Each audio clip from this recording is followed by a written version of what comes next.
Welcome back, ladies and gentlemen, to episode 47 of the Sunderland Till I Die series here on Football Manager 2021. And we are edging closer to that 50 episode mark. I'm going to have to think of something special to do for that momentous occasion. But of course, if you are enjoying this video or any of the previous content that has been released on this channel, make sure you're hitting that like button, hitting that subscribe button, and that notification bell to be alerted when these videos are released. Really helps, and as always, in every video, I like to say it, I massively appreciate it. Now, we are still in January, and of course, with the players that we got in the last episode, how have they been getting on? There's going to be two very different ends of the spectrum when we look at the performances of Aaron Pressley and Will Smallbone. Of course, the only two players that will probably come in during the January transfer window. I've had a little look around since the last episode. There's not really anyone available that I think would be able to massively improve our side. But if we have a look at Mr. Smallbone, he's been an absolute bloody revelation since he's came to the club. Of course, on his debut against Stoke City, he had that unbelievable assist. And since then, he's played very, very well. Definitely justifying the price that bringing him on loan and having that faith in him. Of course, only fairly young, 23 years old. So clearly Southampton don't think he potentially has a future with them. Maybe he'll be a future superstar with us. We don't know. But since the last episode, he's been great. Obviously, only with 1 assist and 3 appearances, but his overall play has been a major contributor as to why we have been able to get a few wins here and there. Definitely happy with this guy. I'm glad I got him in. The same can't be said for Aaron Pressley, unfortunately. And this is that other end of the spectrum I was talking about. Smallbone, he's up here. He's so far in the sky. His performances are fantastic. Aaron Pressley, he's like the mud underneath your shoe right now. Like, it's just very inconvenient, not really great. You know, it's a bit annoying. That's Aaron Pressley right now in terms of his performances. Once again, he's only played 3 games, but the biggest problem is, well, he's got a 6.43 rating, viewers. 6.43 rating. 3 games. It's not great, is it? It's not brilliant. It's still early days, right? So Aaron can still become an absolute superstar for us over the next 5 or 6 months till the end of the season. Now, we have had a little bit of change of system. I thought after yesterday's episode, it would be a good idea to maybe put Aaron Pressley and Ivan Cuisson as a partnership to see how they work out. Because ultimately, we have 2 very, very good strikers. And instead, I know it's genius. Football revolutionary I am. It's genius. Instead of having them battling it out with each other for the position, why not, Alex? Why not just have them play together? Football and genius, viewers. Football and genius. And this is the system that we have reverted to, the 4-1-2-1-2 diamond gegenpress. And we all know, ladies and gentlemen, on Football Manager, when you're in doubt, when things are tough, when the results aren't going your way, the gegenpress is the way to go. Gegenpress will fix the majority of things in Football Manager, and it's just a fact, ladies and gentlemen. And in the early stages of using this system, it's worked probably as well as I'd expect it to. It's not really produced miraculous results, but it's also been relatively stable, I suppose is the best way to describe it. We definitely needed to change something. 4-2-3-1 wasn't working. I've always liked the diamond, so I thought, why not, Alex? Why not give it a whirl and see how it gets on? The main highlight for me with this system is seeing how Smallbone gets on. He's playing in that box-to-box role. Hopefully, he continue putting in some good performances. And seeing the partnership hopefully blossom between Aaron Pressley and Ivan Cuisson. Now, I've got Aaron Pressley as that complete forward because he likes playing there and he's relatively good at it. And we've got a press and forward role for Ivan Cuisson. So, fingers crossed, that will work relatively well. And I'm not completely against not using this. I'm just seeing how it gets on over the next month. See if we get some decent results from it. And if it does well, we'll continue using it, because the lack of depth at the wings is a bit of an issue. So we can't really play the 4-2-3-1 or any winger-based system at the moment with the injuries that we've currently got. But yeah, since the last episode, which was, of course, the 4-1 drumming on a wet, cold Saturday night at Stoke, where we may have well just got our jackets at half-time and left, honestly, because it was an absolute bloody humiliation, viewers. We've only played 4 games, 2 of which have been in the FA Cup. We're out the FA Cup, and 2 have been in the league. And we are actually unbeaten in the league for 2 games, which is quite pathetic, I realise, but unbeaten nonetheless with a win and a bloody draw. So, I mean, one of these draws... No, sorry, the win is absolutely ridiculous. We FM'd Derby. Sorry, Wayne. Wayne Rooney. I'm so sorry, mate. I'm a Liverpool fan, so you know what? You deserved it. But kicking off the games that you did miss was a replay in the FA Cup third round against Bristol City, where it was a very, very nervy final few minutes of the game, but we were able to get over the line after a 3-0 lead. It was nearly Istanbul. I'll tell you what, for a third round replay, this was an absolute cracker of a game, an absolute feisty affair between 2 championship sides, where we did initially take a 3-0 lead through our clinical finishing. Vilofsky getting himself a goal on the 14th, Gusson getting himself a goal in the 36 minutes since he came back from injury, and Smallbone getting himself on the score sheet as well. An assist and a goal in 3 games. You love to see it. And then Bristol City decided to come out the blocks a little bit in the final 10 minutes of the game, where they absolutely bloody peppered our goal with shots. Burge was definitely man of the match. He was absolutely superb in this game. The amount of saves he made was ridiculous. 2 goals in 4 minutes for Bristol City. They weren't able to complete the comeback, thankfully, and we were able to see the game out to win the game 3-2. The amount of shots was ridiculous. 34 shots in the entire game. Bristol City definitely had the better chances, better expected goals. But it's nice to say, for once, we were clinical. We were actually clinical, and the first time that I decided to give the diamond a whirl, and it worked out pretty well. So that was a nice win to get immediately after the drumming I got at the hands of Stoke City. The next game was even more ridiculous, ladies and gentlemen. A 2-0 win against Derby in 6th place. They've got a region as their best player. Gareth McCann, he's a cheat code. He's at Man United, that's why he's on loan from Man United. I tell you what, if Derby ever produce a player like this, that is ridiculous. Wayne's still in charge, you love to see it. 2-0 win, ridiculous result. You're going to love this, and I most definitely did. I mean, what do I say about this game? What do I say about it? Absolutely ridiculous. We FM'd Derby. There's no 2 ways about it. We FM'd Derby County. 21 shots. 21 shots, Bird with an 8.4 rating. Once again, another man of the match for our goalkeeper. Shows how ridiculous he was and how busy he was in this game. And we had 4 and scored 2 of our shots. Oh, sorry, Derby. I mean, I'm not complaining. Fantastic result. We were able to hold firm and keep the clean sheet as well. Gusson getting himself another goal late in the second half. And Velkovsky getting himself a goal late in the half to really... I want to say cement the victory, because despite the fact that Derby had quite a lot of chances, the way Burge was, moving around like a bloody ninja around the goal, and never felt like the result was in doubt. When I saw the stats at the end, I was like, my God, we are lucky. But superb result, and we needed this, man. We absolutely needed this.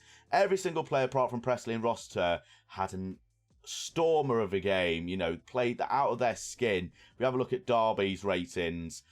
Majority of their team was pretty poor, but a 2-0 win, which really catapulted us up the league. Unfortunately, we weren't able to stay there because we decided to bottle it against Reading. But then the next game was in the FA Cup third round, where we were against a Premier League side, Crystal Palace, Ciraro Saforza's side, with Hal Pedro as their key player, where we only lost 1-0. I know, only lost 1-0 at home. I was pretty happy with it, I'm not going to lie, and it allows us to focus on the league a little bit. So, and the money was decent, resting in the moolah, resting in it. And despite the result, I was very, very happy with the overall team performance, and the average ratings may not necessarily reflect that, but when you consider we are against a Premier League side who I believe fielded a pretty strong side against us as well. They did. I mean, they got their best player, Hal Pedro, on the pitch, which shows how serious Crystal Palace were taking this game. And I feel like they came into this game expecting to roll us over a little bit, dominate for the full 90 minutes. And we didn't allow them to do that at all. We definitely gave them a game for the full 90 minutes. We didn't roll over, and we were probably pretty unlucky not to get ourselves a goal. If you look at the stats, I mean, Crystal Palace probably deserved to win, considering how good their side is. But 16 shots, expected goals, 7 on target. We definitely did well in this game, and I'm proud of the boys. I mean, obviously, it's a shame being out the FA Cup, but it allows us to focus on the league, right? And we were never going to get anywhere in the FA Cup anyway. Now, the final game was a 1-1 draw at home to Reading, where unfortunately Reading decided to be annoying little people and score in the 89th minute. So bloody selfish of them, viewers. Honestly, just let me have one win. It would have been 2 wins in 2 in the league, Reading. But no, you had to let me down and be party peepers. Honestly, I hate Reading. If you watch my Twitch over the past 7 or 8 months, you'll know why I hate Reading. And probably the most boring game you will ever see in this series was against Reading. 1-1, 10 shots. It was a pretty drab affair. And if I'm honest, I don't actually know how there was goals in this game, because there wasn't many highlights at all. We did take the lead in the 28th minute, courtesy of Embleton, but unfortunately we weren't able to hold on. We'd held on for so long, but unfortunately it wasn't enough, as Reading did equalise in the 89th minute, and it would have been such a good win against a decent Reading side. I believe Reading are 11th, so they're around where we are. We're currently in 8th, so if we would have beat Reading here, we'd probably be in the playoffs.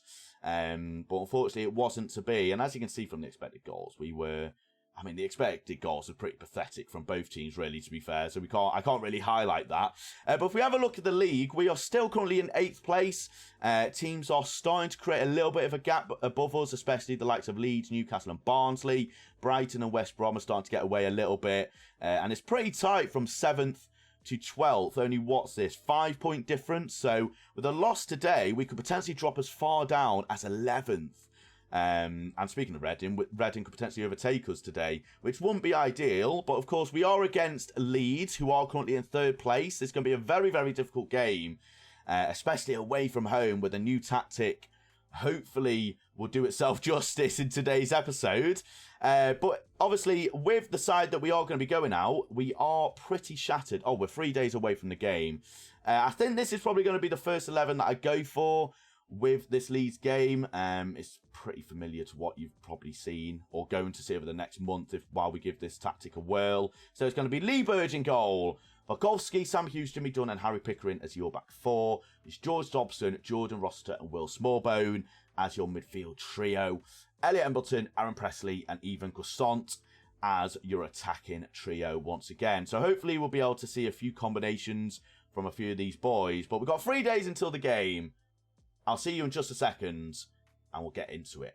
Welcome back. Annoyingly, since we were last together, Josh Scowen has decided to kick up a massive fuss. He wants to leave to get better playing time. Now, it would have been nice, Josh, if you told me in January, instead of waiting till the 1st of February when the transfer window is literally closed, you clown. So, Josh Scowen, he's going in the summer. He's kicking up a massive fuss. He's not playing me under 23s. You want to kick up a fuss, Josh? You can literally rot in the 23s with the worst regens that I've produced so far in this season, in this series. Right, into this game against Leeds. Now, this, as I said, it's going to be a very, very difficult game. We are a little bit tired, which isn't ideal. When did Leeds last play their game? They're on a very, very good run, and they played on the 23rd. I mean, that's unfair. Oh, it's that FA Cup. They got knocked out of the FA Cup early. And I've just realised Leeds have still got their key players. Calvin Phillips, Jack Harrison and Luke Ayling. Right, well, I'm looking forward to this 7-1 loss that I'm about to receive. Right, into the game we go. Maybe I should have had a look at the side. I feel like I may have made a mistake here, actually. I feel like probably should have looked at the fitness of the boys before going into this game. And if we have a look, oh my God, their team is so good. How is Luke Ayling on the bench? Jamal Lewis? They're playing Bamford, Shackleton. Oh, flipping heck. Right. They're definitely a better team than us. At least, what's his name? Phillips isn't playing, right? Phillips doesn't even make the bench. I'm assuming he's probably injured then. Right, individually, let's go for... I mean, I'm just going to say... Can I say I expect to lose? Is that an option? Probably not. Play your natural game. Okay, at least they're not stressed. That could be the worst thing going into this game.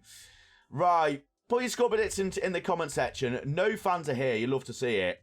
Now, with a win here, we could potentially overtake a Derby. Now, Leeds will want this win to get all 3 points, because if they get all 3 points here, they are edging closer and closer to that Newcastle and Barnsley double at the top. I don't know how Leeds are in the Championship with the players that they've got. They must have had a pretty awful time. Last year, it must have been. I'd be interested to see how they got relegated, as we are 30 minutes in and nothing has happened. Now, I'm pretty happy with this, actually. Away from home, not too worried about... Oh, God, don't speak too soon. Rossiter, you stupid prick. You absolute prick. Oh, Jordan.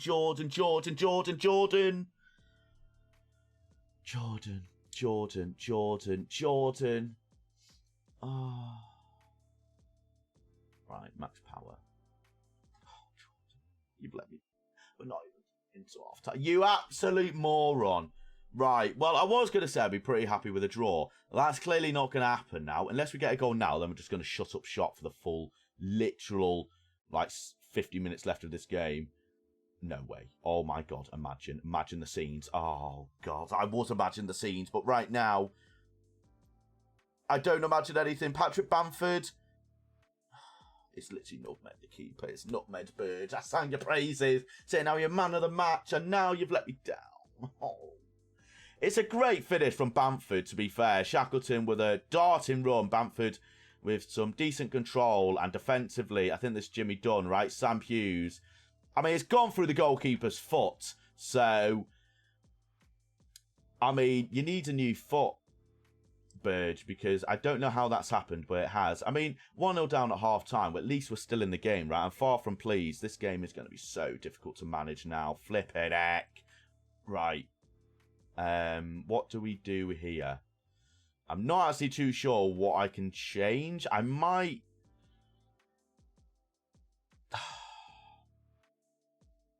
I might have to go to a 4-3-2 and change Dobson to a deep line playmaker. Change you to Mazzala.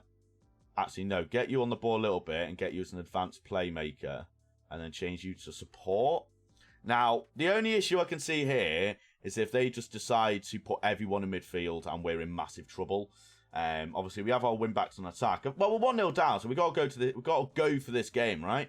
Got to go for this game. I don't know how Lee Bird's got a 7.2 rating. It literally went through his foot, and somehow that contributes to a good rating. Rubbish. Absolute poppycock. Right. I'm going to throw a water bottle. Not happy. I'm throwing... Oh, my God. I'm throwing so many water bottles galore. Right. How many water bottles do we have? I'm not even throwing them. It's a disaster, viewers. It's a bloody disaster. And we have dropped down to 9th. Thankfully, it looks like the teams below us are losing or drawing.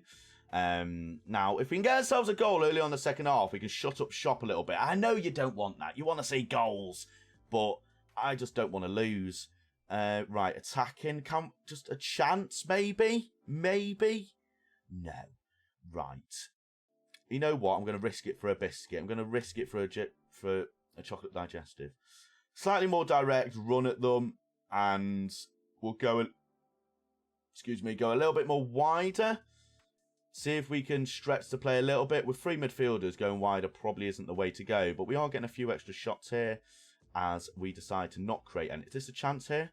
No. Oh, here we go, viewers. Here we go. Tactical genius. I mean, that is a risk, but it's fine. Velkovsky gets past his man as we decide literally just to pass it to Leeds there. Jack Harrison. Oh, this is the issue with attacking fullbacks, is we get absolutely torn apart on the flanks. He's good defending. No way. Oh, Gusson, use your fat noggin and get it to, what's his name? Presley. Oh my God. Aaron Presley. Go on. Aaron, make yourself a hero, mate. Oh, Aaron. You've let me down. Oh, no. They've just literally ran through us like butter. Bird with a good save. I mean, that was so end-to-end there. that I didn't know whose chance that was going to be. Unfortunately, it was for Leeds. Harrison with a corner. Ball in. Jimmy Dunn gets it away. Don't hit it. Don't hit it. Don't hit it. Shackleton, Cresswell. The counter-attack opportunity. We're going to get to that maybe. I mean, Velovsky has gone in there and nearly took Shackleton out. I'm most definitely a fan. Just don't get yourself another red card. Right. Let's just chuck everyone forward because I feel like this is the only way we're going to be able to do it. What do we want to do? I mean, I have no attacking players on the bench, really. Let's take Dobson off and put him there. Change you to a shadow striker, maybe? Yeah. And then we'll ask you to be advanced forward. See if we can just force the issue a little bit. I'll take a draw. I most definitely would take a draw. Please, counter-attack. Just counter-attack. Oh, you missed the header. Idiot. Am I going to win a game on video? Please, just win a game on video. Please. Oh, I mean, who's missed it? Is that... It's Sam Hughes. Sam Hughes never does that. Bamford with a very, very good, calm, collected header past Burge. I mean, there's nothing Burge can do there, really. I mean, if we score now, that will upset me.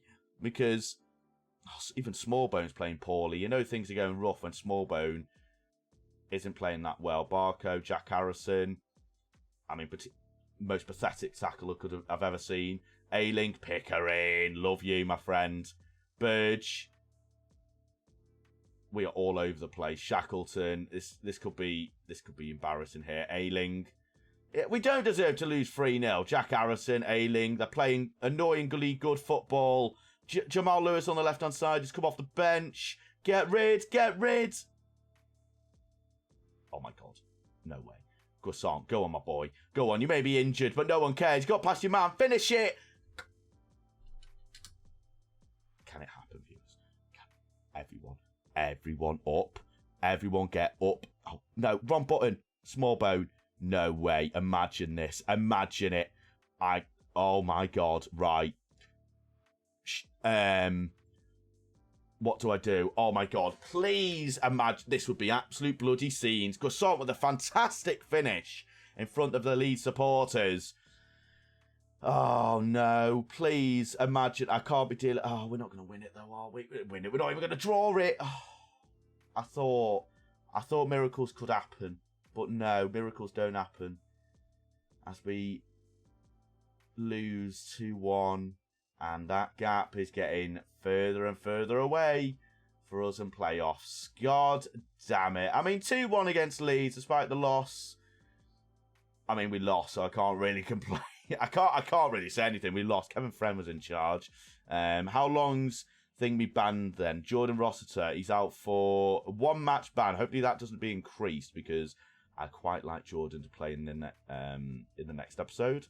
We'll put Max Power in there for the next game. There are a few good links starting actually. So I mean, despite the loss against Leeds and obviously the loss against Crystal Palace and the draw against Reading, I feel like this tactic's working pretty well. Let me know in the comment section what you think of this tactic. Do you think it's going well? Are you happy with it? Are you not happy with it? What would you change? But where are we going to come back for the next episode? Now, we are coming towards the end of the season. And obviously, if we're around that playoffs, we will play like the final month maybe, or the final 4 games at least. I'm thinking we come back for... Is there a big game at all? I mean, we've got a pretty easy run in, actually, I've just realised. I think we'll come back for the Newcastle game. That is a massive... Actually, no, that might be too far. We'll come back for the Nottingham Forest game. And then for the last episode of the season, we'll play the final probably 4 games if we're in a playoff hunt. So the Newcastle game will be... Not the Nottingham Forest game will be the next game that you will see with me. Thank you so much for watching. Of course, if you have enjoyed the episode, make sure you hit that like button, hit that subscribe button, hit that notification bell to be alerted when these videos are released. And of course, take care of yourselves. Have a good morning, afternoon, or evening, wherever you're in the world. Stay safe. I'll see you in the next episode. Goodbye.